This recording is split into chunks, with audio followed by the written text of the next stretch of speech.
We state our views freely and fully.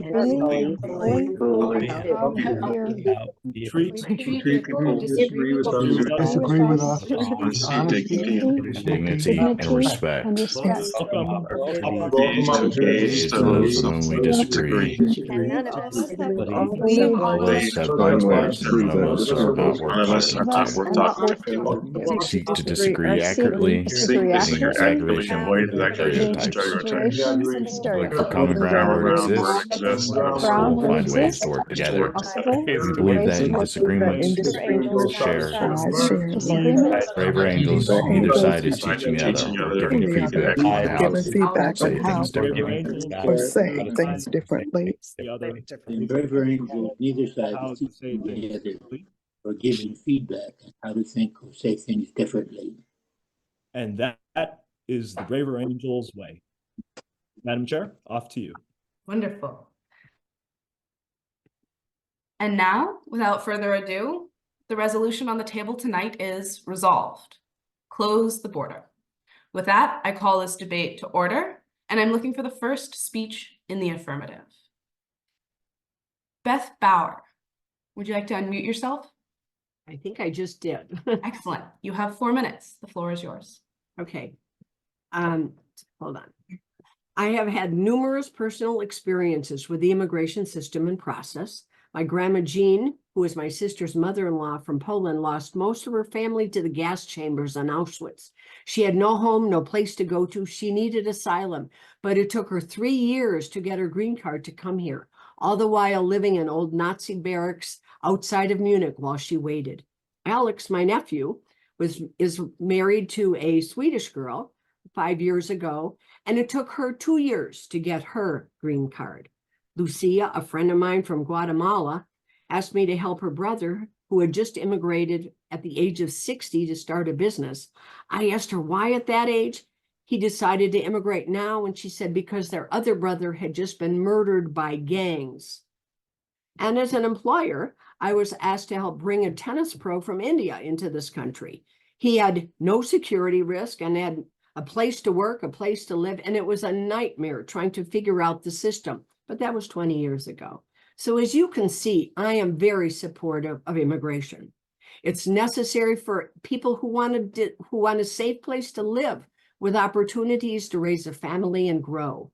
It's necessary for all Americans to keep our economy growing, as well as to support our physical and social infrastructures.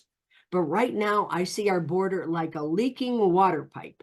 If the leak is small, just finding a few drops, we can put a little sealer on it and just let it go because the size is manageable. But if there are multiple leaks, gushing water everywhere along the pipeline, we need to shut it off to fix it, because trying to fix multiple leaks along a pipeline while the water is spewing all over only allows the leaks to get even bigger while we're trying to fix the problem. This is a problem in America that only Congress can fix. They are our licensed contractors to fix the problem of immigration. Even our former president called for Congress to pass bipartisan legislation. He did that 5 years ago, January 8th, 2019, when he said, now is the time, this is the moment to finally secure the border and create lawful and safe immigration Americans and those who want to become Americans deserve. However, we don't need to have scare tactics by calling immigrants criminals or drug dealers or accusing them of major crimes. They're just human beings like you and me, hoping to find a free and safe life. But now our border has so many openings and so many leaks that it's literally become a business all over the world. Human traffickers are exploiting our immigration system for profit because they know where our weak spots are on our southern border to get people to come in illegally so they don't have to go through the paperwork and the time to wait to get to the US. Common sense should tell us that as more people realize they can circumvent or shortcut our immigration system, they can flow through these cracks, and these cracks will become bigger and even increase more than we have them now. We want to be humane and take everyone in, but the numbers have gotten so big that it's no longer humane, it's out of control. It's inhumane to have people lined up and sitting on sidewalks with nowhere to go and no way to handle them, to bus them to places they don't know and getting dumped in cities that aren't prepared to handle the numbers. And it isn't humane for us as law-abiding citizens supporting this while watching crises build as our Congress wasn't doing anything. So I recommend that we close the borders temporarily until Congress can fix our system. We're a country of laws and we ourselves need to follow them. But right now, we have a proposal which should go and we can fix our system. But we are seeing people playing politics with other people's lives, and that's inhumane. And that shows man's inhumanity to man, and we need to stop this. Thank you. Wonderful, thank you. Hands for our speaker.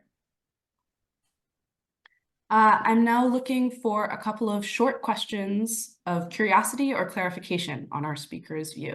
If you would like to ask a question, raise your Zoom hand. It is at the bottom of your screen. I see a question from Luis Merlin. Lewis. So I'm afraid I'm not too informed on this. I just want to know what it would mean practically. What does the speaker mean practically in terms of temporarily close the border? Does that mean every time someone comes across, they get shipped back? What does it mean practically in terms of how that works? Well, Madam Speaker, we really need to go back and try to say, we do have to deport. I think that if people feel as though they can come in and just live here and stay here without penalty, this is just going to continue. And we have to really strengthen our border points wherever the leaks may be and try to work with other countries. There's so much we need to do in terms of speeding up the process for the immigration. I could go on, but. well, we'll pause for now and take another question. Carolyn Mendenhall, if you'd like to unmute yourself, ask your question. I would like to, Madam Chair, I'd like to ask the speaker whether she has thought about what we do if Congress doesn't do anything, as they have been wont to do for the last 40 years. Thank you. Madam Speaker? I think that's a problem. They haven't done anything. And I think we need to work and try to force them to get this agreement, which right now there's an agreement on the bipartisan agreement on the table. And we have to stand up as individuals and go to our congressmen, our senators who've already voted, and our legislators and say, you have an opportunity to fix the border. It's on the table, and stop playing politics with it. Great. It looks like I have a question from David Trainey. Do you want to unmute yourself, David? Yeah. If you could ask the speaker, what are we supposed to do when Republicans who champion a bill to try to fix the border have been threatened, their families have been threatened, they've been threatened, and in the House, the bill is completely dead because Donald Trump wants a campaign issue to try to become president. What this means is the Republicans will not I think move. I'm gonna ask you to stop at the end of the question. So the question was, I can't hear you. What? Can you hear me? Yeah. So I'm just gonna ask you to end the question there because it sounded like we had a question, which was, what do we do given the political difficulty of passing the right now? There will be no bill, and things will get worse. So what are we supposed to do? Great. I'm gonna let the speaker answer. I think we're in deep trouble now because we finally have a bill that's passed one house or the Senate, and it did have agreement with the speaker in the House, and all I can say is don't vote for the candidate who is trying to use this as a political moment, and hopefully maybe when this time passes, we can finally get a bill that will work for everybody. We're in a situation. With that, the speaker is thanked. Yep. I am now looking for a speech in the negative. Bill Woodson, would you like to unmute yourself? Thank you. My name is Bill Woodson. I'm in upstate New York. I'm Vice President for Diversity, Equity, and Inclusion at a small private liberal arts college. Immigration is not the problem. Illegal immigration is the problem.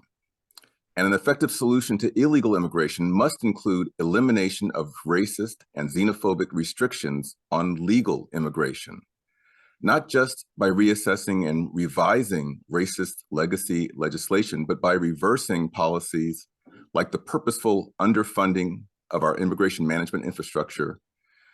Legal immigration that admits the people that we want in a timely and predictable fashion is the only way that we will be able to secure our borders and reduce the immigration pressures that are causing our border security measures to fail. Immigrants, regardless of documentation status, are not the problem. We are a nation of immigrants, as has often been observed, but what is less commonly acknowledged or understood is that we are a country with a long history of highly racialized immigration policies and practices. From the Chinese Exclusion Act to the Johnson-Reed Act to recent policies that put kids in cages and separated children from their parents, that tolerates decades-long waiting lists for people to immigrate legally, along with politicians that use border crises as political footballs. Our immigration challenges are actually solvable, but we need to demand and support leaders who are focused on problem solving, not generating sound bites and inflaming their base to improve their chances in the next election. Our current system intentionally creates an undocumented labor force by artificially restricting legal immigration while allowing enough porosity in our borders to sustain a substantial illegal workforce. And the cost to society of this strategy, and it is indeed a strategy, are multiple. And the moral implications are clear. We turn away people who are legitimately deserving entry as refugees. We divide families. We put kids in cages. We deport hardworking, undocumented immigrants, including people who've worked for years in this country. Sometimes they've even purchased homes and cars. They've raised families. They've sent their families to American colleges. And the financial cost to our country is also considerable. When millions are attempting to gain entrance to your country with no reasonable legal means of doing so, it becomes much harder to keep out the drug trafficker. At the same time, the infrastructure necessary to maintain border security becomes much larger, more costly, and less effective. Perhaps most significantly, we deny our country the talent, the manpower, the human resources that are necessary to fuel our continued prosperity and growth. The economies of Japan, Europe, and more recently China are all being outperformed by the US economy. Why is that? While we are indeed blessed with a fundamentally sound economic model and some of the greatest concentration of natural resources of any country on this planet, realizing those strengths is going to require a healthy labor market. A growing population is usually a combination of natural increase in immigration, and that's a mark of every successful nation. And in the US, our natural rate of population increase, births minus deaths, is approaching a stasis. Our primary growth engine is immigration, an immigration that outpaces outbound migration to other countries. We are shooting ourselves in the foot by not facilitating orderly, legal immigration of talented people who desire to work and contribute to our economy. We could learn a lot from our neighbor to the north. An immigration system modeled after Canada's still wouldn't be perfect, but it would be a vast improvement over our current system, and it would allow for significantly more legal immigrants, and at the same time, it would encourage dramatically fewer people to attempt to immigrate illegally. Thank you. Thank you. Just before I ask for questions, I'm going to note that at 30 seconds for future speakers, I'm going to put up 3, and then I'm going to do this at when your time is done. You are perfectly within time. So do we have questions for the speaker? I see one from Michael Abramson. Would you like to unmute yourself and ask your question? Thank you, Madam Speaker. I agree with the gist of what the last speaker said, but I have a question.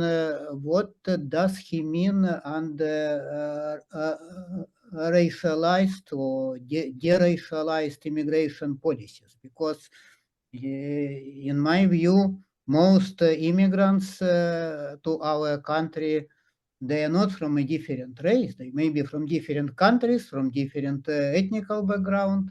But why is it a racial issue? What does race have to do with this? Thank you. Thank you for that question.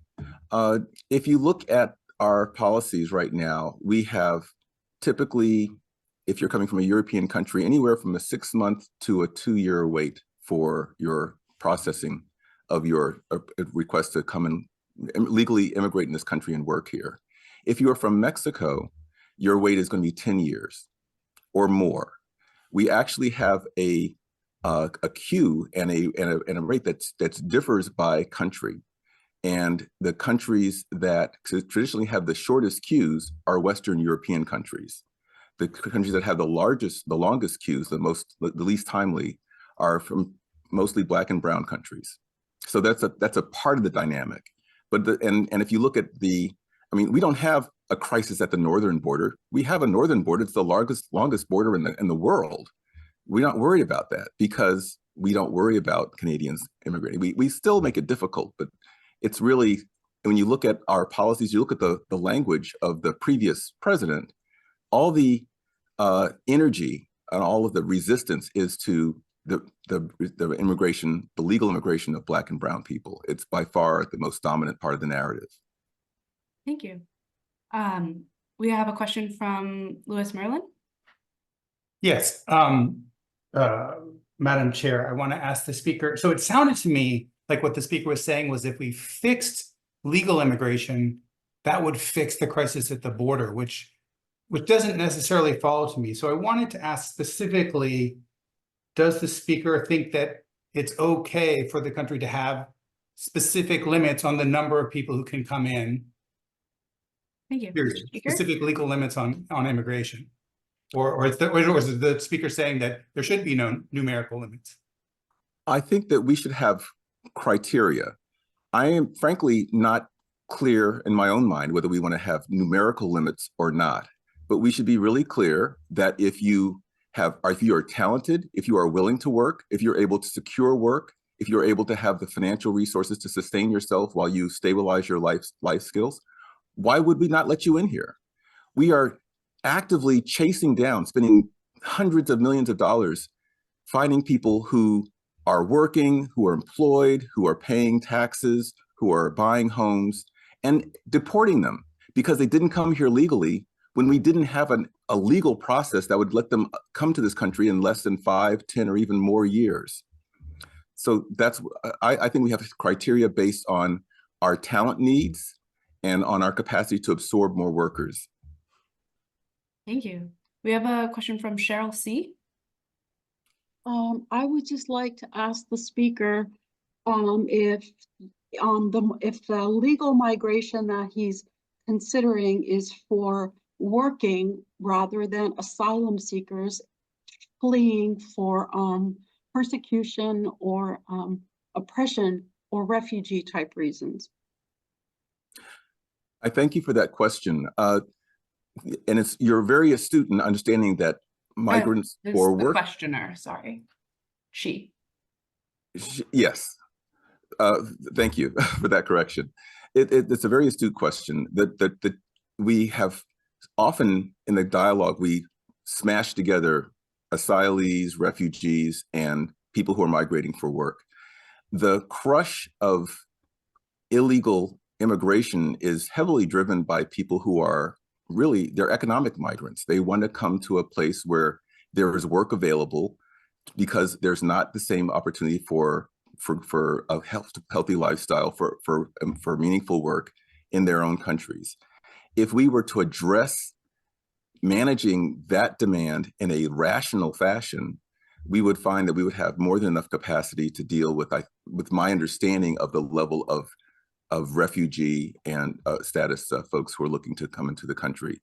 They should be handled separately, and there are international guidelines around policies for engaging and supporting those types of migrants, those who are refugees. And frankly, we are in danger of violating our international agreements because we are not providing proper access for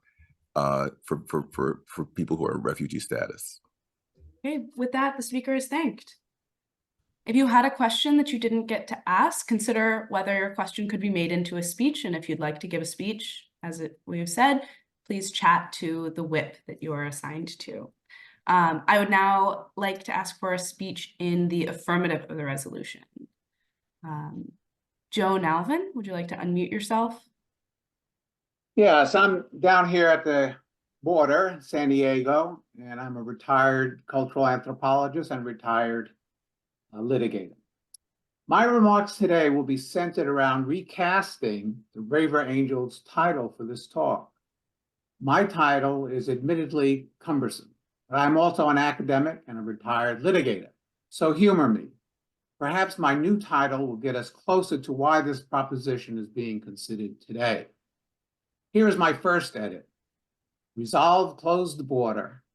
40 years earlier, IRCA failed to do just that. Our starting point should be acknowledging that the Immigration Reform and Control Act of 1986 was supposed to fix illegal immigration. Note to everyone, it didn't. Amnesty for about 2 to 3 million illegal aliens, that happened. Employer sanctions for employers who hired undocumented workers, that was partially successful. Increased border enforcement, that failed and is failing in a major way today. That is the key driver of our discussion. Let's clarify some terms. First, illegal aliens versus migrants. Migrants is a very, very bad word in this context. Notably, the United States is a major receiver of legal immigration in the ballpark of 1 million per year. Some mischaracterize the United States policy as being against migrants. Not so. We are a legal migrant welcoming country. So let's be clear, this discussion is about illegal immigration. Some believe that the term illegal revealed an antagonism towards these individuals. However, it is part of Title VIII of our immigration law. Legal alien, unauthorized alien, and undocumented alien occur 85% of the time. Legal migrant occurs 1% of the time. Here we can state a further edit to the title. Resolve close the US-Mexico border. 40 years earlier, IRCA failed to do just that. This is at a time when legal immigration is robust. Let's move on to the real reason why we are discussing this topic. Impacts on government services and impacts on individuals and families who are lawfully present in the US. New York's Mayor Eric Adams pointed out that the financial impact and strain on city resources. He said this would destroy our city. What he said was about how this large number of border crosses arriving in New York undermines his government's sustainability. This is a numbers game. Note that what many refer to as asylum seekers impacting New York City is part of the flim-flam the current administration is using for its open door policy on illegal aliens. At issue is whether these individuals actually have a credible fear of being harmed in their own country. That should be adjudicated by having them remain in Mexico until their claim is found to be sound. However, the current administration has ended remain in Mexico, while nonprofit and cartel members instruct those coming across the border to mouth the words credible fear. The Border Patrol is instructed to accept that at face value. The result is a catastrophe to many cities in the United States. The impacts are not only on government entities, but on individuals and families and on neighborhoods. Fentanyl deaths and human trafficking follow the flow of illegal immigration. One of our questions is whether we tolerate these impacts or not. Here is my final revision to the title of our discussion. Resolve, close the US-Mexico border. 40 years earlier, IRCA failed to do just that. This is at a time when legal immigration is robust. Impacts on cities undermine their sustainability, while impacts on individuals and families affect their health, education, and safety. Thank you. All right. Thank you. Do we have questions for the speaker? Randy Braun, I see a hand up. Do you have a question for the speaker?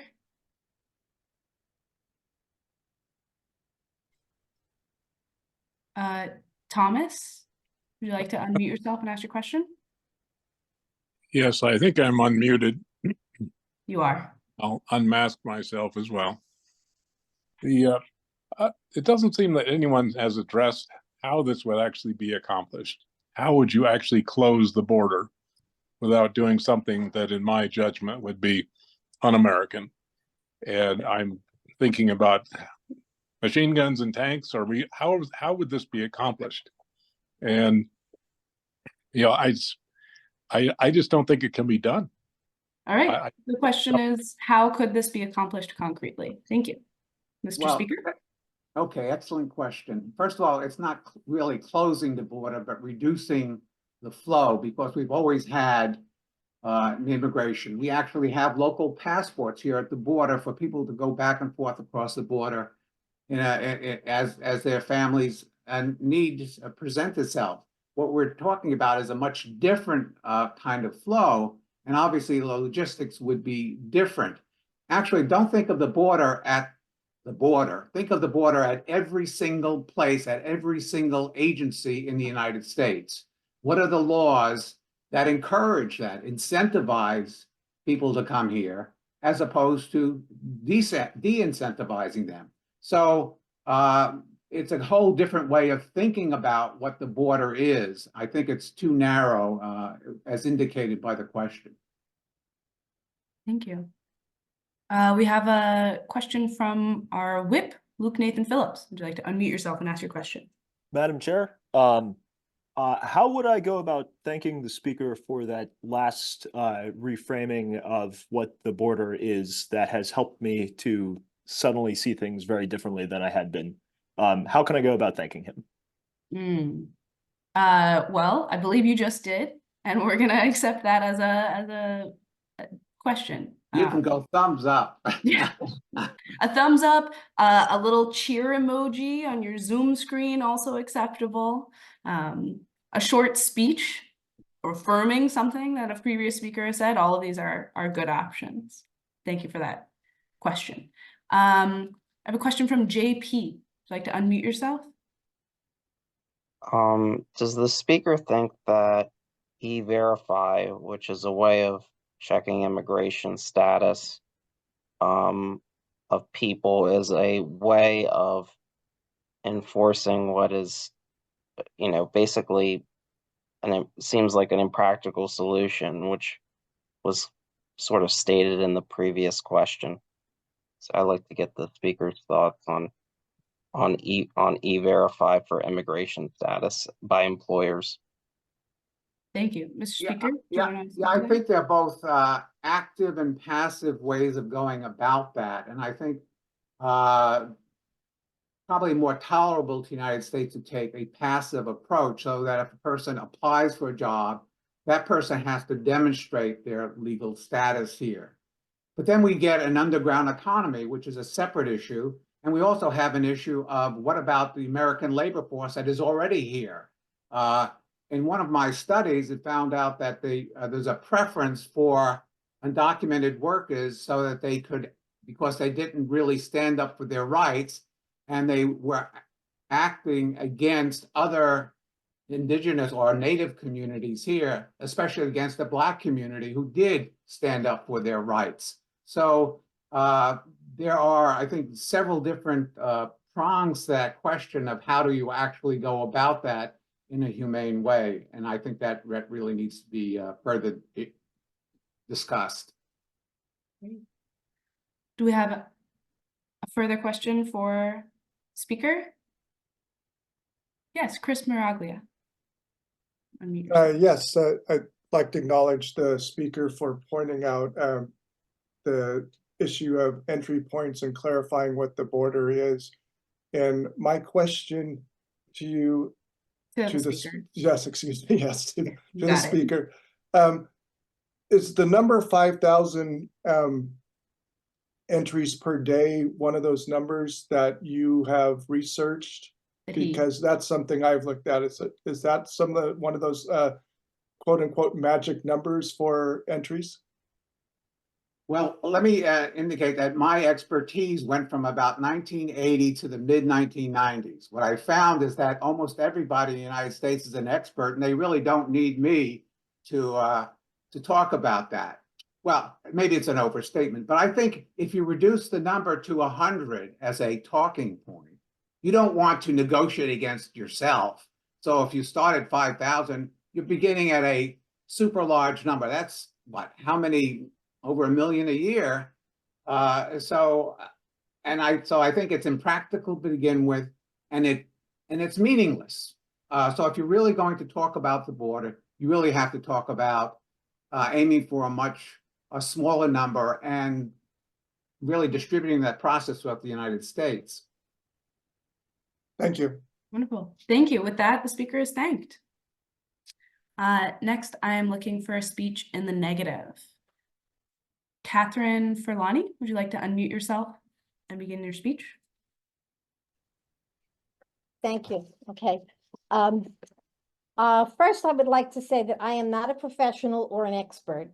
I am a citizen who has been an activist with organizations that work to uphold the life, dignity, and rights of people, both in the United States and around the world.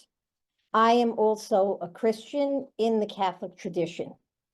For over the past 30 years, I have participated in calling upon members of Congress and other elected officials to improve U.S. policies around immigration, refugees, and asylum seekers.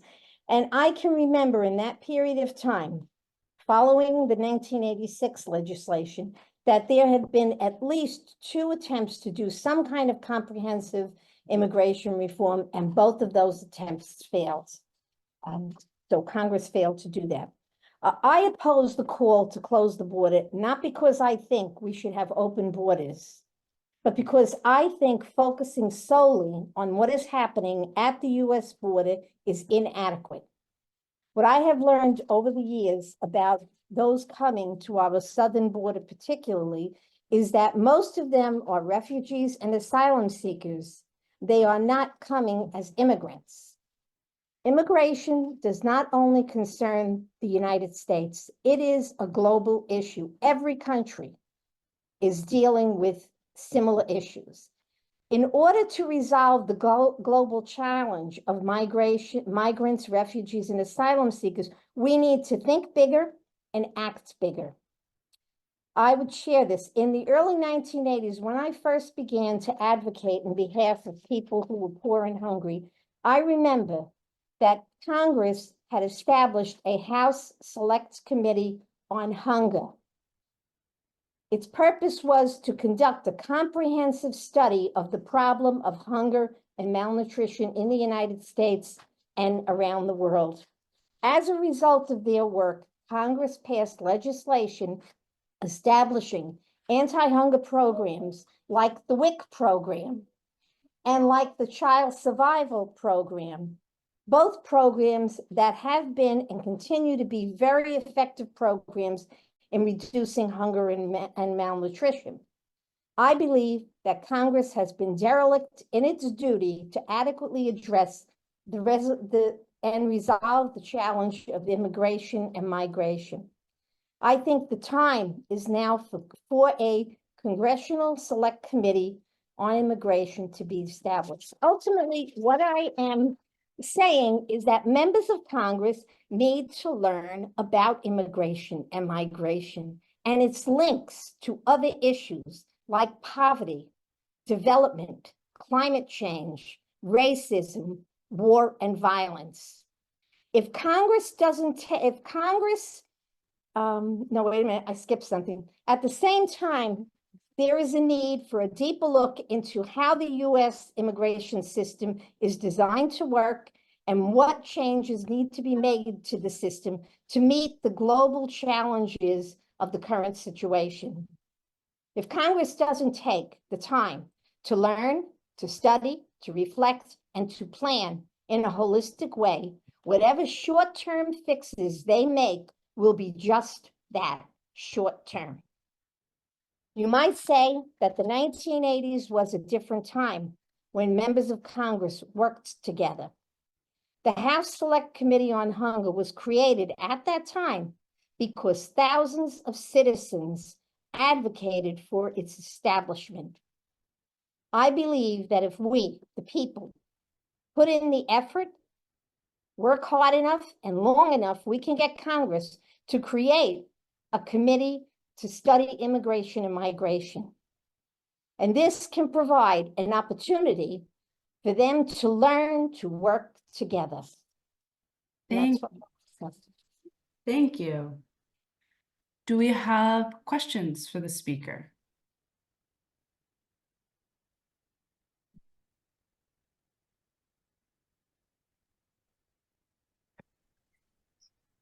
Yes, JP, you want to unmute yourself? What's your question? Thank the speaker.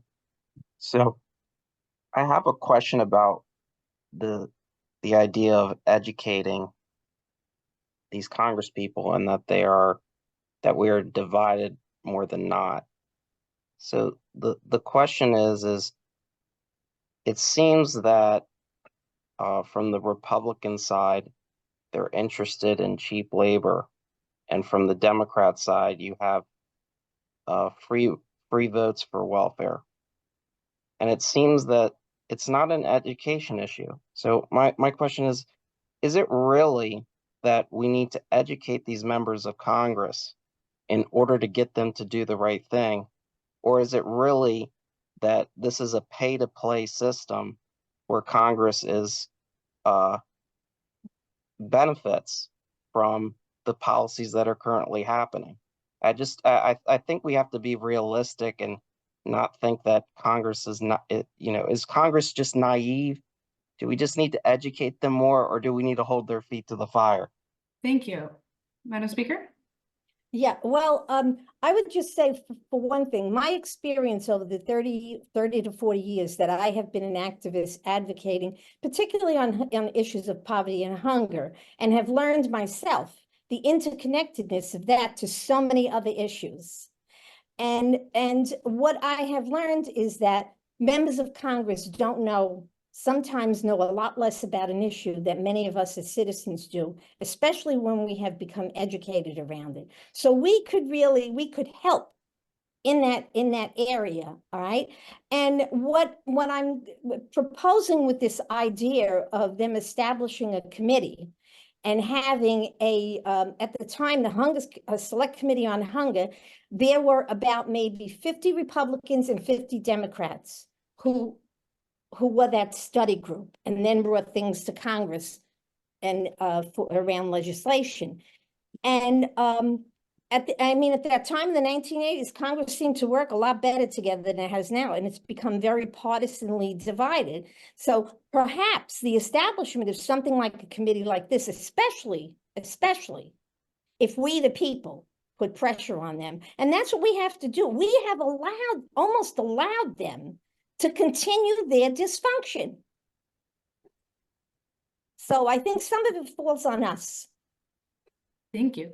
I see Thomas has a question. Would you like to unmute yourself? Ask your question. Yeah, I'm just wondering if what the speaker thinks about addressing this problem, not at the border, but at its source, which would be in the countries where people are fleeing from, for example, in Central America. Thank you, Madam Speaker. Yeah, well, I think that's one of the things that I think that we have to do better than what we have done. And just recently, I've been listening to a podcast about what's happened in El Salvador.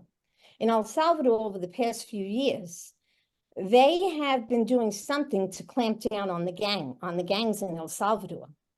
The consequence of that has been that the number of Salvadorians coming to our border has decreased significantly, right?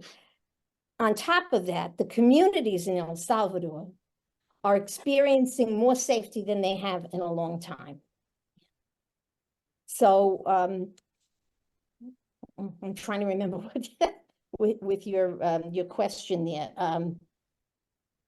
So I think this is why I'm holding up this idea that this is a global issue, Because if we take a look at what are some of the reasons why people are coming to our border, especially refugees and asylum seekers, it really calls upon us. If we want to solve this problem, it can't be just at the border. It can't be. It's bigger than that. Thank you. I have a question from Al Smith. Would you like to unmute yourself? Thank you, Madam Speaker. I just have kind of a two-part question of the speaker. One, are you aware that about 90% of those who come here seeking asylum, when it gets to court, it's not justified because it's not an asylum issue? And also, the other thing is, you said about Congress, we've got. Sorry, just instead of you, say the speaker. And Madam Speaker, if you would ask the presenter, if you say it's Congress, we've got to change Congress. We keep re-electing 85 to 90% of those in Congress back into office when they keep showing us they can't work together and solve this problem. How can we say we've got to change Congress when we can't even change Congress? Thank you, Madam Speaker. Well, I mean, I think that's one of our challenges. To answer your question about the number of people. To answer his question. To answer his question about I don't know what that statistic is. I just know personally, I know two people who have sought asylum. One person 5 years ago had a legitimate case for asylum, but never even made it to the courts. He was deported after being held 3 years in detention, right? The other person is actually an Afghan refugee. And he was held at the border when he came in. His whole family came in. He came in with his family. But he was held at the border because there was something that flagged questions about him. So he was held in detention for close to 6 months before he was finally released with a bracelet, and he has to go for hearings, which he has been doing when he has to do that, So, I mean, we still have to allow people their opportunity for the possibility of needing refuge. There's a lot of violence in the world, a lot of violence. I mean, I knew a family that a young couple came to the United States. She came with her son because in El Salvador, under the gangs that they were living under, she was being extorted, and her son, she was concerned that he was only 3 years old. What was going to happen as he got older? So, they're hard questions. None of this is easy. And none of it is simple, which sometimes I think by reducing it to just the border, we have tried to simplify it. And it's not that simple. Thank you. With that, the speaker is thanked. I'm now looking for a speech in the affirmative. James Massa, would you like to unmute yourself? Thank you. In order to talk about closing the border, you have to have a point of perspective. And the perspective I offer is what is good for our nation and what is good for our citizens. And I would argue that that is not mutually exclusive to what is good to others throughout the world. The issue is that the good that we can accomplish is limited. No matter what the number is that you, any of us on this call, or myself think is the right number for the number of citizens we should have in the United States, or how many should come in temporarily, or how many should come in as legal permanent residents, or how many should be able to actually become naturalized citizens, whatever that number is, when it is exceeded by 1 or 1 million, or as in this year alone, by 3 million, it diminishes the good that we can do. And that good actually is both internal to the United States and external to the United States. The good internal to the United States really focuses around, we can't resolve the issues that exist today that are immigration related from a porous immigration system that we've had for years. We can't resolve that until we can close the border, until we can ensure that that issue won't be repeated. What do we do with the Dreamers? Or what do we do with any of the similar situations?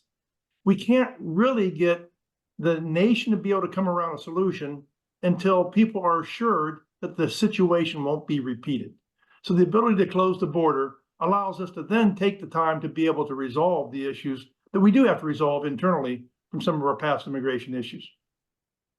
Looking out to the world, the United States should indeed be able to share the burden of acute refugee crises that occur throughout the world. And they do occur because of war, they do occur because of famine, and we should have our fair share of that support. But we cannot do that if our system is already overwhelmed by an enormous number of people who have come into the nation by crossing the border illegally and are here without legal presence. So in order for us to do good, we have to be able to close the border. And yes, several others have spoken about, we are talking a lot about the illegal immigration that is occurring. But I will point out that the last presidential commission, bipartisan commission that studied immigration, made recommendations. It was chaired by a woman named Barbara Jordan. She was a civil rights icon. She was the first Black woman elected to the House of Representatives. And her recommendations were many, some of which were implemented and some of which were not. But one of the things she said was that a credible immigration policy can be summed up in one sentence. Those who should get in. Those who should not and be kept out are kept out. And she went on to say that those who should not be here should be required to leave. Now, closing the border, in my mind, has to do with closing it today to illegal immigration and always keeping it closed to illegal immigration, which includes those who are fraudulently seeking asylum and those who are here without true need for humanitarian care. But I think we also have to be able to close the border to legal immigration in order to have a credible system. There are times when it needs to be closed, and the president today has the authority to close the border anytime the president so desires. The logistics of it are challenges that can be discussed, but the authority to do it is there, and that we've already seen needs for that, such as when there was a pandemic. It may be temporary. It may be temporary to resolve other issues, but it can be done. The U.S. Congress is who sets the laws for the immigration numbers, not the executive branch, and we should have the executive branch enforce those laws so that we can have a good system that's credible to the rest of the world. Thank you. Do we have questions for the speaker? I see Joe Hodgen. Would you like to unmute yourself and ask your question? Madam Chairman, does the speaker have a recommendation for a time limit for this proposed closing of the border? Would it be open-ended, or if we don't get our act together in time, do we open it back up? Thank you. Mr. Speaker? In regards to illegal immigration, I think it would be ongoing.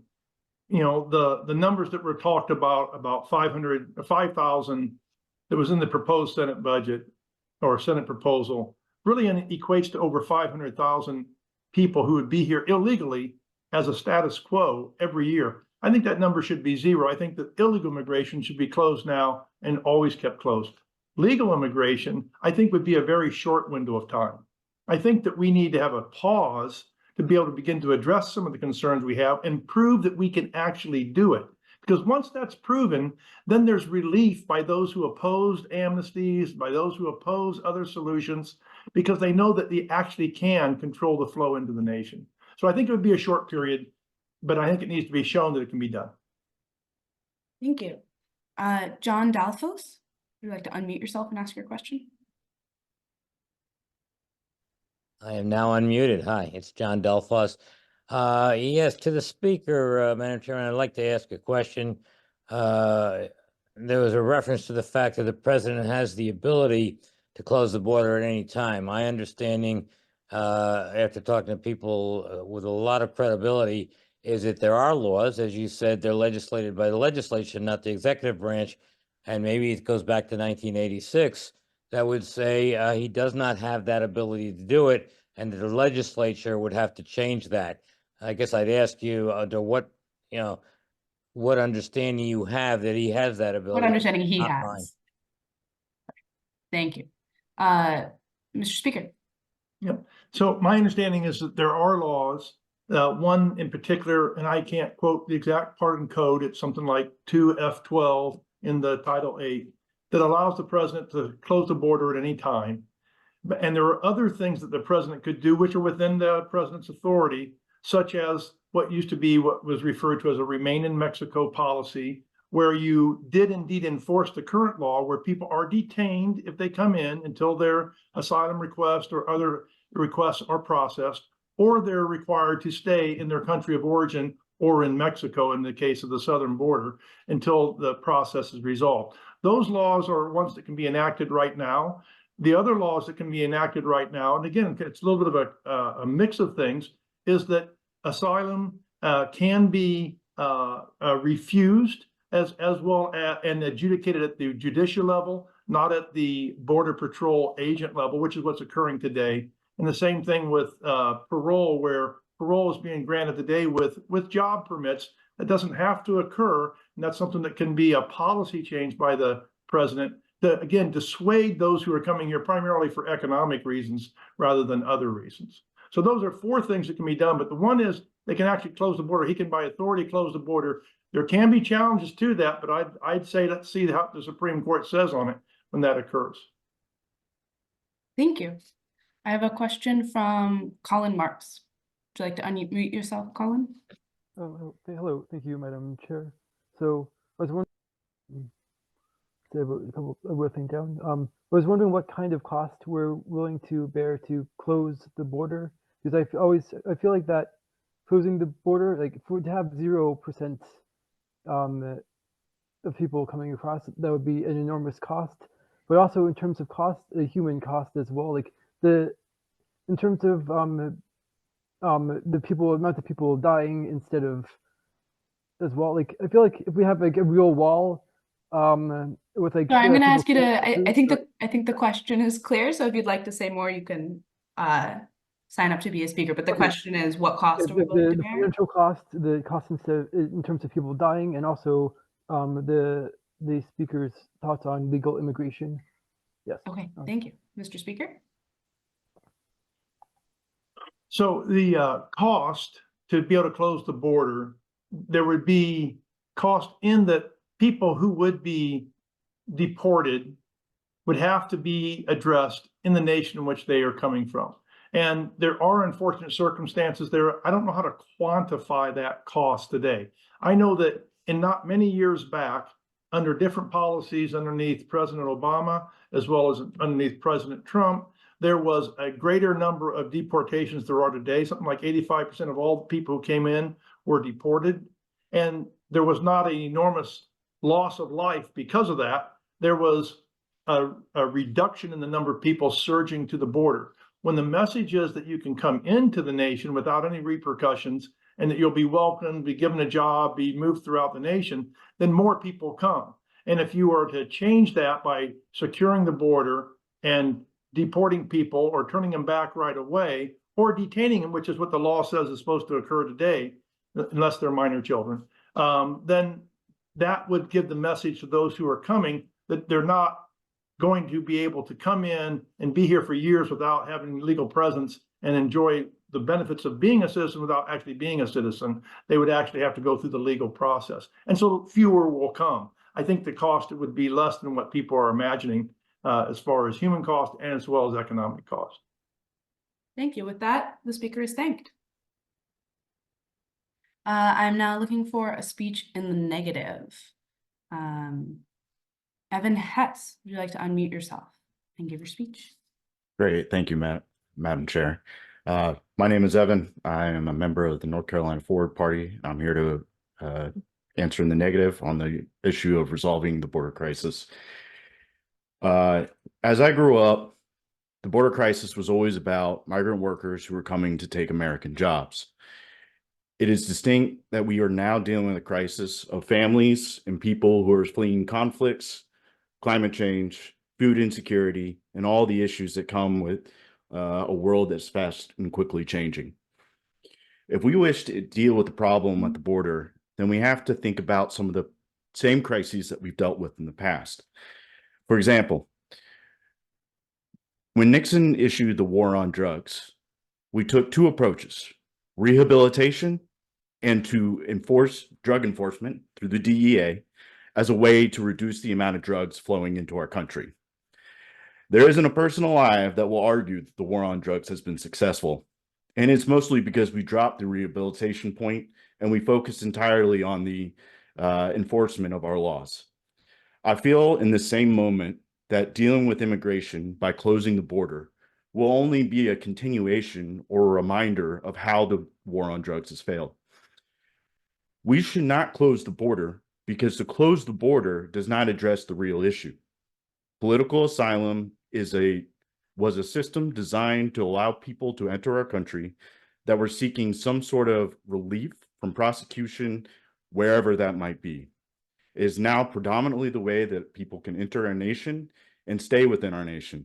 And if we change the way that we focus on political asylum, the border crisis will continue, will mostly resolve itself. It is only an issue in our country when it comes to the border crisis on years of election. We all remember the border migrant caravans from 4 years ago, and we remember the immigration crisis from 8 years ago, and so on and so forth.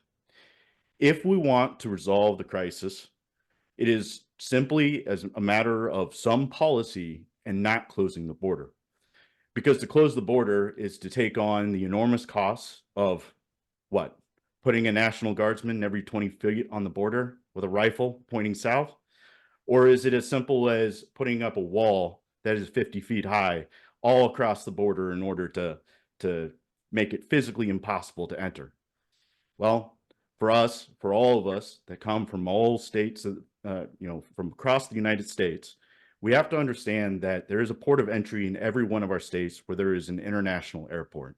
We will not resolve the crisis by closing the southern border.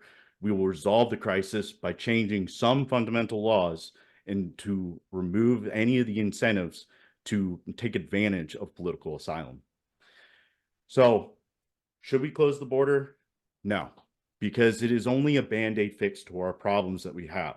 It would be kicking down the can for another 4 years and keeping us from dealing with the true crisis, the inability of our Congress to be able to act and to provide any sort of incentive system or changes to the way our laws are working today. Thank you. Do we have questions for the speaker? Yeah, Cheryl C. Would you like to unmute yourself and ask your question? Yes. If you look at the statistics just in the last 4 years of what's happened at the border, 4 years ago in 2020, it was 90% migrants from Mexico, El Salvador, Guatemala, and Honduras. The trends have gone down. I'm sorry, I'm going to ask you to get to the question. I am going to get to the question. This trend has gone down. At that point in time in 2020, it was only 10% from other countries. And now, 4 years later, it's literally 50-50, other countries versus those Central American countries. And it points to a trend in global trafficking of migrants coming through the southern border.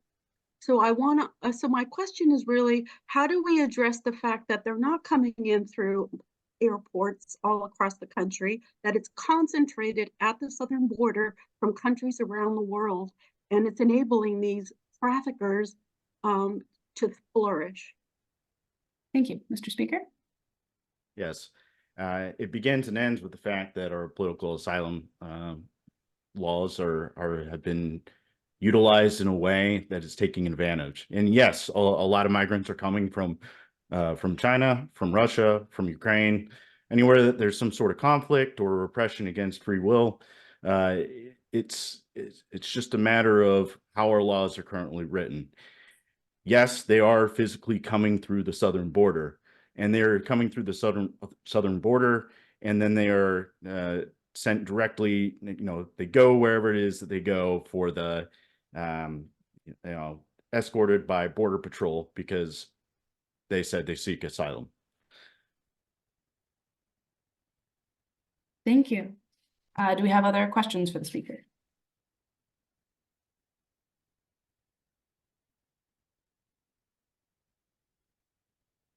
Other questions? They can be short questions of curiosity.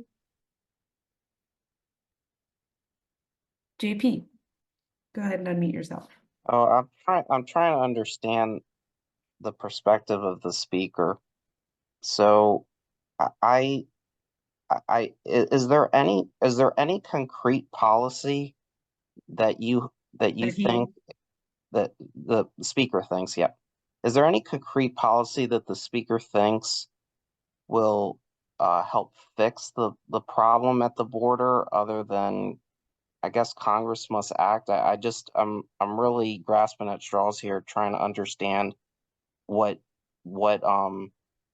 you think would address the issue. What he thinks. Yeah, what the speaker thinks would address the issue. Thank you, Mr. Speaker. So, and therein lies the problem is the issue with the migration of entire populations has only grown increasingly as global conflicts rise again, as we deal with the consequences of climate change or the worsening weather patterns, however you feel about that issue.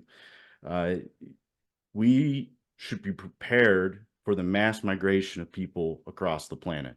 And whether that's coming into the US or leaving the US, it makes no matter. People are going to go where there's economic opportunity. And if you think that's going to be just the case for everywhere around the world, consider the fact that how many Americans have moved from the Northeastern and the Midwest of the United States to the South, where all the jobs are, and frankly, where all better weather is. Thank you. Looks like we have a question from Rosemary Ford. Would you like to unmute yourself, Rosemary, and ask your question? Yeah. I hope this is a quick question. I would like to ask the speaker if he believes or understands that the current interpretation of the asylum law does or does not reflect a wide portion or maybe even a consensus of the American people, because I think everyone knows what's going on in terms of the interpretation or what's occurred. Thank you. And that's my question is, does he think that it's the interpretation is supported by a vast majority of Americans? Thank you, Mr. Speaker. For clarity, you're asking if a vast majority of Americans support the closing the border or the asylum laws? If she is asking. If she is asking. What I'm asking is, I think that the border policy and the inaction actually reflects a large number of people in the United States who believe that we have a duty to rescue these people, whether or not they fit in what was our traditional interpretation of asylum up until really a few years ago. But now it's just, I have a credible fear and my country is a failed state and therefore you should let me in, or I have an abusive spouse, or the social groups, I always get the initials, LGBT community is now recognized as an asylum group appropriate for asylum. And so is your question, if I could? My question is, do you think that the asylum laws are being stretched because people want them to be stretched?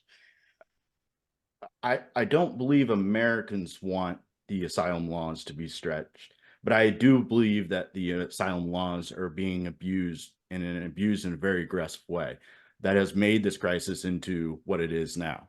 I also believe that to be perfectly honest, it's been happening for years and it's only now an issue because we're heading into an election year. If we wish to deal with the issue, we have to look at it as a long-term generational approach.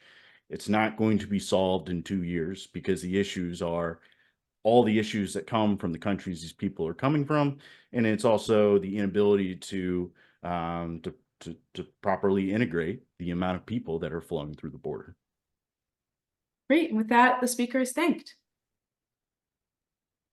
And it is now 9:16, so we're about halfway through our debate time for the evening. So we're going to take a quick little 2-minute break from the debate.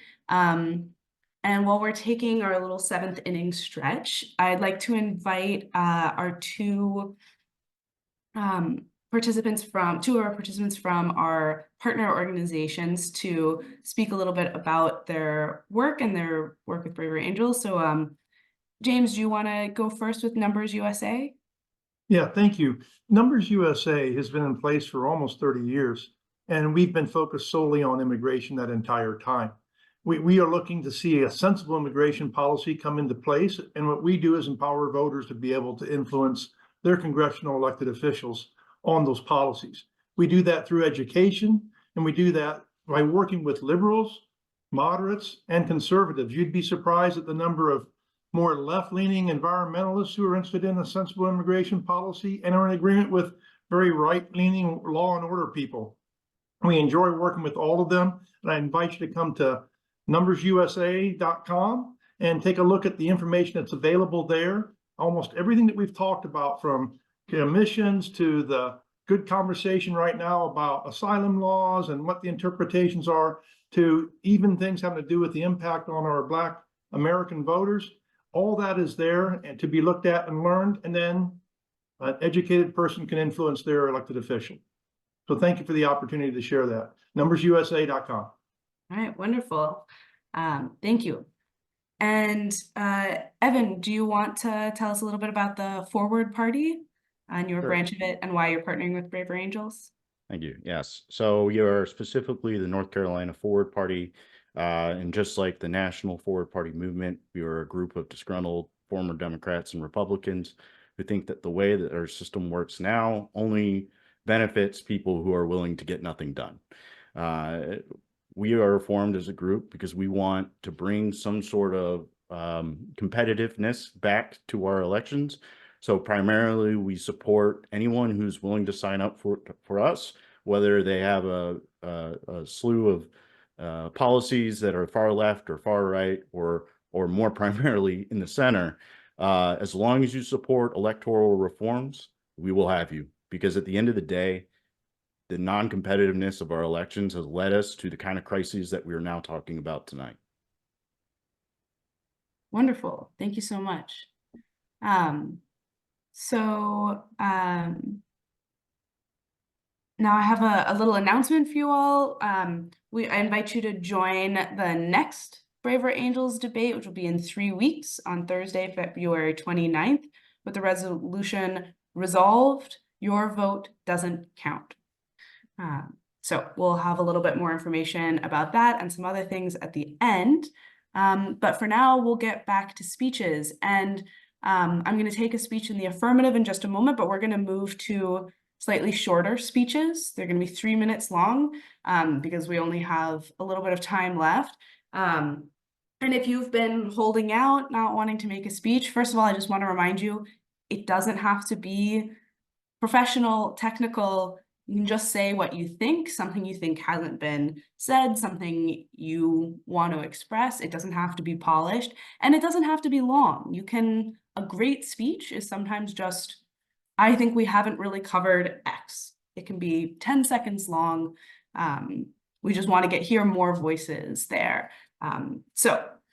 Actually, before we dive back into it, can I see those who would be interested in making a speech in the affirmative, just raise your Zoom hands really quickly so our whips can give a sense.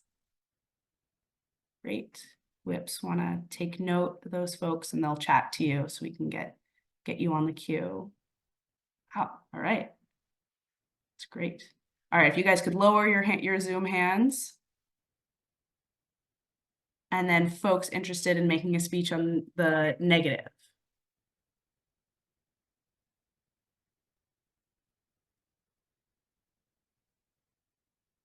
Great, and you can lower your Zoom hands.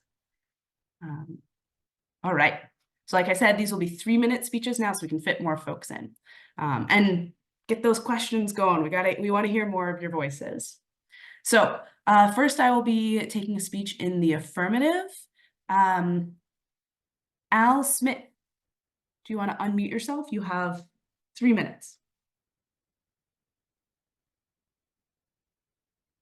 Yes, I will be brief, maybe less than 3 minutes. I'll just a couple of bullet points here. My closest example of legal immigration is my mother. My mother came here from Belgium. She couldn't speak a word of English. She got in line, waited in line quite a while, finally got into the country, taught herself English, and she always told me the day that she became a citizen was the proudest day of her life because she came here, she was an American citizen, she did it legally, and I always remember that. Second bullet point, I hear that, I just look back at the last administration, who I would never vote for again, ever. So this is not, I'm an independent, okay? But all I know is for 4 years, we never had this problem. Now, it's on the TV screen every night. So there are things that were done that the current administration reversed when they took over, and it made the matter worse. Reverse it and go back to where it was if we want to solve some of the problem. And the third point, this is the last point I'll make. We talk about this sometimes as letting people into the country, which I'm all for. My mother came here as an immigrant to fill jobs and work. But we don't talk enough about the fentanyl that is coming in also and killing kids. And we don't talk about the sex traffickers that are coming with this thing. So this is not a problem of just should we let people in to fill jobs. This is also about an open border that's letting a terrible, terrible drug that's gotten totally out of hand, and we know where it's coming from, and we're letting it happen. So I'll end with that. Wonderful. Thank you. Do we have questions for the speaker? Yeah, David Trainey, if you'd like to unmute yourself.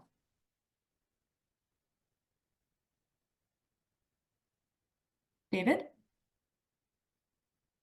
All right, we'll come back to you, David. No, I'm Thomas? good. Oh, Okay, there you go. I'm sorry. Would you please ask the speaker if he is aware of the fact that there was an Article 42 law in place that prevented people to come over during the COVID epidemic? Biden continued that, but a federal judge said that since the epidemic was over, he could no longer rely upon that. So one big reason why there maybe wasn't this problem was because of the COVID epidemic. And number two, our former president has instructed people in Congress, Republicans, not to solve the border problem. So there will be at least another 12 months at the very least of Americans dying of fentanyl, thanks to Mr. Trump. Thank you very much, Madam Speaker. All right, Mr. Speaker. My answer to that is I'm not here to defend Mr. Trump because I said I'd never vote for him again. So put that's not what we're talking about right now. What we're talking about is, yes, I know about 42, but there were other things that were reversed, catch and release, things like that. It wasn't just that one legal issue, and that made the difference. I just think that the President of the United States, through executive orders, could do things tomorrow to enforce the law and cut down on the problem. But he's not doing it. Political reasons, I don't know. Thank you. Larry Woodrow, would you like to unmute yourself and ask your question? Yes, Wydrow. I'd like to ask the speaker how he liked the pictures of the children in the cages under Trump. I will just say that I think you've been misinformed. I'm sorry. I think you've been misinformed. It's a fact those pictures of the kids in cages were taken during the Obama administration. That's fact. Look it up, Google it, whatever. Those kids in cages, it wasn't a Trump issue. Those pictures were taken in the administration prior. I just want to encourage folks to ask questions of curiosity and questions that are really trying to form your questions in a way that encourages discourse, not gotcha questions, if possible. I think we have a question from Chris Miraglia. If you'd like to unmute yourself, Chris. Yes, thank you. In directing the question to the speaker, in closing the border, the assumption is that there's going to be enforcement. With the current Border Patrol, there's an active movement to recruit more people to be involved in this enforcement. Obviously, we have a problem with that enforcement issue. How would you go about the enforcement policy? Because it's more than just close the borders, but at the actual enforcement of those policies. Well, first of all, I do know, and again, I am not supporting the previous administration in so many ways, but I will say this. The previous president went to the president of Mexico and he put in remain in Mexico rules. And he said, by the way, if you don't control it on your side of the border, then we've got tremendous economic clout over your country. And we'll just cut back on all of our trade and our policies, whatever. So it's up to you, Mexico, to make sure they remain in your country. I think that was very effective. Thank you. We have a question from James Massa. I had a similar experience with my grandmother and grandparents as far as being so proud to become U.S. citizens. Do you feel that those people who are coming to the United States today, the illegal immigrants or the immigrants who are crossing illegally, do you think that they want to become U.S. citizens? Sorry, does the speaker think? Does the speaker believe that the people who are crossing in the United States illegally today want to become U.S. citizens? I think they do. I think very much they do. And I have such compassion for them because they're coming from a terrible, terrible situation. But we can't solve the problem in their country. I wish we could. We can't. We can't keep pumping money into authoritarian regimes and the money goes down a rat hole. No, but the point of the matter is that doesn't mean that we shouldn't enforce our borders just because of the compassion for people who want to be our. I mean, people all over the world want to come to America. But then if we say then bring them all in, then just get rid of our immigration laws. Why would you need immigration laws if you let everyone in? Bring them in from Iran, bring them in from anywhere. That's not immigration policy. To me, that's how I feel. Thank you. And with that, the speaker is thanked. I'm now looking for a speech in the negative. Christy Shaw, would you like to unmute yourself? Thank you. A lot of people have already this evening mentioned some things that I would just give a few bullet points for us to think about. The 1924 immigration law was discriminatory.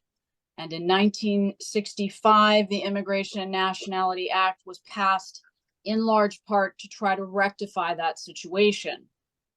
And I think it did in many, many instances, thankfully. But where we try to draw lines sometimes as a public, and the media is very unhelpful with this, where we talk about it's a racial issue or something like that. To points that have already been made, people have figured out that it's a porous border and they are coming from all over the world. And one thing that hasn't been mentioned this evening, at least since I've been on, I did come to the forum a little lately, is the cartels who run the border. You don't get across that border without paying several $1,000s in extortion fees. And the idea that the abject poorest of the poor, I have compassion for people that are leaving terrible situations too, but not everyone who comes to the southern border of the United States is in that situation.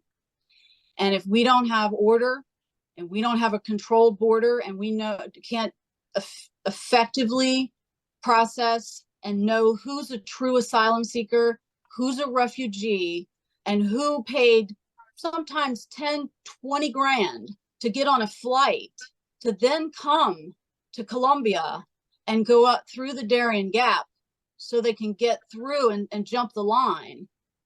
We need order in our processing. But I would also say too, that the focus tends to be only on the plight of people coming and not Americans here. It is naive, respectfully speaking, to think that there are not consequences, significant consequences, as we are seeing in cities all over the United States. There are consequences to our local communities, to the unsustainability of not deciding for ourselves what is a reasonable immigration number, both legal and illegal. And I'll just end with this. We had a tight labor market window during COVID. Unfortunately, that had to be the reason. But the temporary measure of Title 42, which is a rule, not a law. I'm gonna have to ask you to wrap up. It showed us a tight labor market. We saw wages increase. And right when we passed civil rights, Black wealth was at the highest that it had been historically since Reconstruction. And then we went right to passing the 1965 Immigration and Nationality Act. And everything. I'm really gonna have to ask you to wrap it up. All right, thank you, Madam Speaker, for what sounded to me vaguely like a speech in the affirmative. But I'll let the questioners determine that for themselves. Do we have any questions for the speaker? Yeah, Joe Nalvin. Yes, I think for both sides, we've come to a kind of a juncture that should be addressed. Al addressed it, and also Christy was addressing it, and I'd like the other side to address it as well. Just because someone comes to my door, my house, they don't have a right to come into my house. I'm sorry, Joe, is this a question for the speaker? So the question that I have for her is, just because someone shows up at the country, our country, do they have a right to come in? Thank you. Madam Speaker? No. All right, short and sweet. Great. And with that, the speaker is thanked. And now I'm going to take another speech in the negative because I think that was actually a speech in the affirmative. Andrea Barron, would you like to unmute yourself? Yeah, hi. So I'm against closing the border, but I want to bring up another issue that I think is being ignored. I work with survivors of torture, mostly from Africa. These are people who entered the country legally. There are 5 criteria that are supposed to be used by USCIS, the U.S. Citizenship Immigration Services. And these are, people have to show a well-founded fear of persecution because of race, religion, nationality, political opinion, or membership in a particular social group like the LGBT community. And the torture survivors that I work with, they were persecuted because they came from a country like Eritrea or Ethiopia.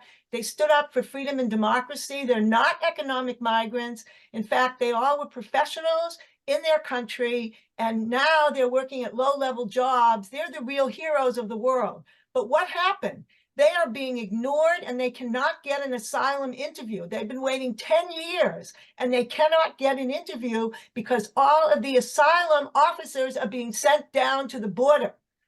So I speak fluent Spanish. I would love to live in a country with lots of Latinos, but it's not fair that these people who survived torture, and I'll just give you two quick examples. One is an Eritrean woman who lives in Harlem, and she was caught by a spy saying, oh, it's terrible that our government is responsible for Eritrean men leaving the country and drowning in the Mediterranean. So what happened? This woman recorded her. She was reported to the police. A policeman grabbed her, held a gun to her head, and raped her. And she waited 8 years and she could not get an asylum interview because the asylum officers are being sent down to the border. So she had to save money, $5,000, in addition to her little job in Harlem, and had to pay $5,000 to sue the federal government to say, I should have an interview. This is called a writ of mandamus. And I have many, many people like this. So it's not that I don't want to close the border, but I think that these people who did everything legally, every single thing, and fit the criteria of what it means to be an asylum seeker, nobody's paying attention to them and nobody cares about them. And it makes me very, very angry. So that's all I want to say. Thank you. Do we have questions for the speaker? Yeah, Carrie D, do you want to unmute yourself and ask your question? Oh, maybe not. Yeah, can you hear me? Yes, they are. I would just like to clarify the speaker's thought on whether closing the border would make more asylum officers available. I'm not sure that that was really in the negative. I took that as support for closing the border, but I might be misunderstanding. I don't support closing the border, but I think that more the priority, it's a question of priorities. The priority should be people who entered the country legally, who followed all the rules. They should be first in line to get an interview. And then other people should get interviews like the people at the border, but after the people I'm talking about got them. So it's a question of priority and who should be the people that are at the top of the list for this organization called USCIS, which interviews people for asylum. USCIS is putting the people I'm talking about at the bottom because they're not going to get on television and talk about who they are, because then they'll reveal their face and their repressive government will go and kill their family members. So you're not going to see them on television, but they should be number one. And I do want asylum officers sent to the border after these people have been interviewed. All right, with that, the speaker is thanked. I'm going to try and keep us moving kind of quickly here because we've got a lot of speeches and not a lot of time. So next, I need a speech in the affirmative. Opal, would you like to unmute yourself and give your speech? Thank you, Madam Chairman. I don't know if this has been brought up since I came late to the meeting, but I just wanted to address the topic of human and sex trafficking that's been exacerbated by the border crisis. And I hear a lot of my friends talk about, the human cost to denying entry into the country without giving any regard to the way in which incentivizing people to make the trek and journey to the United States has actually exacerbated, modern day human slavery, which very much exists in the United States. I was reading an article a few months ago about a young man who was taken to a farm and was forcibly kept there, and kept in a trailer. And he was a teenager and he made the trek. He was eventually able to be reunited with his uncle, but was there for about a year before being rescued by local law enforcement. And members of the community had no idea. And he wasn't the only young boy there either. There were many young underage boys who were being kept in captivity. And then the second point I'd like to make is just like the economic impact of the local economies from which these people are coming. I mean, it's clear that the largest demographic of travelers are young men. And I think in large part because they're the least susceptible to like sexual abuse on the journey. But I mean, the communities that they're leaving, I mean, what's going to happen to those communities? Like what's going to happen to those local businesses once they leave? I mean, like those are supposed to be the breadwinners for their families. I mean, this is incentivizing families breaking apart as well. And so are we thinking about the holistic costs of incentivizing people to come across the border? And it seems to me that we're not. And policy decisions can't be made on compassion. as compassionate as I am towards these people, I come from a family of immigrants as well. My family's from Haiti. And I personally know illegal immigrants, if I can use that term. So I'm not at all like unsympathetic, but it just seems to me that we're not handling this in a very compassionate way. And with that, I rescind my time. Thank you. Are there questions for the speaker?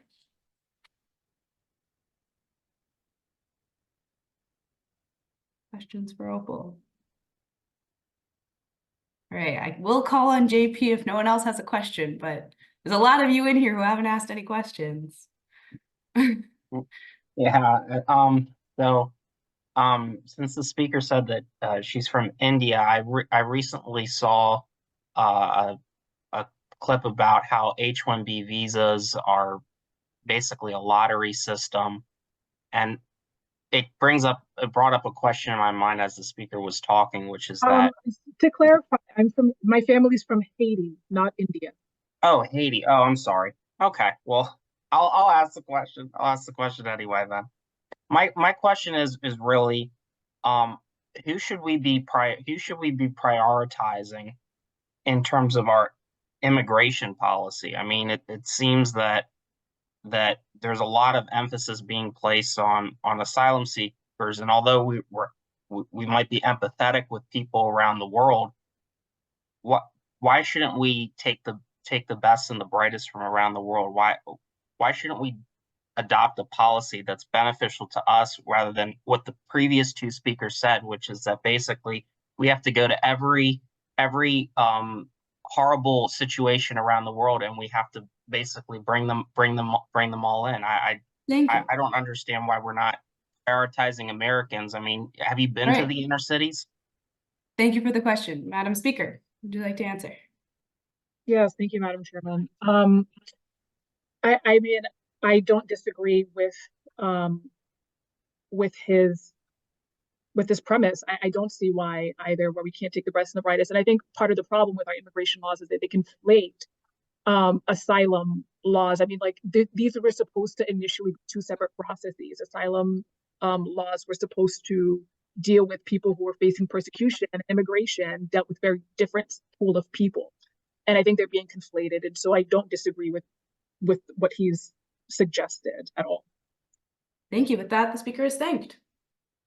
All right, and we'll take our final speech in the negative. Molly Zeff, would you like to unmute yourself? You have Yes, no pressure. I clearly need to volunteer earlier because this happened last time. All right, I'll keep this fast because I know I'm tight on time. So I'm going to lead and just take a moment to acknowledge that what we're debating tonight is in part the lives, potential deaths, livelihoods, and future, or lack of a future for future humans. And I just never want us to forget that. It's the lives of doctors, moms, dads, physicists, farmers, farm workers. And I say that because no matter how you stand or where you vote, it's important to remember we're talking about human beings here. And I wanted to also lead with a personal story. So I believe every argument ideally is driven by personal story and by data. I like both in Braver Angels. That's why I like these debates. So I'll just want to say my personal story is a lot of my immigration views were initially informed before all the data by having a family who was burned alive in the Holocaust. People who couldn't get out in time were burned alive by the Nazis in our family. And my story is, my views are also informed by the story of the St. Louis, which if you don't know it is the ship that under Roosevelt was sent back to Germany. Look up the ship, the St. Louis, if you haven't heard of it. Over 27% of those people then perished under the Germans in World War II in the Holocaust. More importantly, forcing people to remain in dangerous and deadly situations is not necessary and is also actually, I'm going to argue, is bad for our economy. And thirdly, I'm going to just say that allowing immigration is in part historical atonement, making up for gangs that we actually helped create. Look up I believe it's MS-13 if you're not familiar with what I'm talking about. That's just one of many examples. Another example I wanted to point out is the US Farm Bill has wreaked havoc on country after country where we dump our subsidized agricultural commodities. And of course, people have to come here when they can't even earn a living in their own countries. So no one has made, I haven't heard yet, so I wanted to put this out there. Historical retribution, historical atonement is extremely important to me as an American, a very proud American of that. I also want to say in terms of asylum cases, that we need more funding to allow for more people to work on asylum cases. We don't have to have lawyers for all of that. If you look at the model of the Barefoot College in India, there are ways to train people to do stuff that aren't necessary. I'll wrap it up. I know I'm gotta go. I'll just close and say that if we're willing to go into trillions of dollars in debt to fight wars, why not just save people and help a massive labor shortage that we're facing right now, and look no further than strawberry pickers under Trump for an example of what happens when we don't have enough labor. And we actually need immigrants. We need illegal immigrants. We need legal ones. We need them all because frankly, our economy has labor shortage, and that can help. All right, thank you. Are there questions for the speaker? Opal, yes, if you'd like to unmute yourself. Thank you, Madam Chairman. I'd like to ask the speaker if I understand her argument about retribution and about, problems that we might have caused in certain countries and communities. I'd like to ask if she's considered the fact that much aid has been given to various countries across Latin America for decades, specifically to help with the problem of like reducing gang violence and reducing poverty, and how much is enough before, like, I guess, is that like a sufficient retribution strategy, or it seems maybe not? Thank you for the question. You got to something I didn't get to share because I only had 2 minutes instead of 4. So no, it's not sufficient. I would like to point out that we give under 1% of foreign aid. Americans drastically overestimate what they think we give. The most common answer is 25%. We give under 1%. We give 0.2 or 0.3% in foreign aid. It's smaller if you include military aid. We are not doing nearly enough in terms of foreign aid. In fact, we give less than I think every other wealthy country in the OECD. So the fact of the matter is, no, we're not even doing close to what we could be doing in foreign aid already. And on top of that, clearly our strategies aren't effective. If you create the gang and then try to solve the gang and you're ineffective, that clearly it didn't work, just say matter of factly. But I appreciate the question a lot. Thank you. And I'll take, since this is our last video, I'll take one more question from Carolyn Mendenhall. Madam Chair, since we're not doing enough, I'd like to ask the speaker, what is enough? Well, ask me in 30 years if I run for office and I'll be more informed. I don't know. I don't have the knowledge to say what is enough. I do know that we can look to the European countries that are doing really creative, affordable, innovative solutions to the housing crisis that immigration is causing. If you look up Fast Companies magazine to answer one question of what is enough, I think we need to look no further than all across Western Europe. The way I found these is looking up creative housing solutions, migration.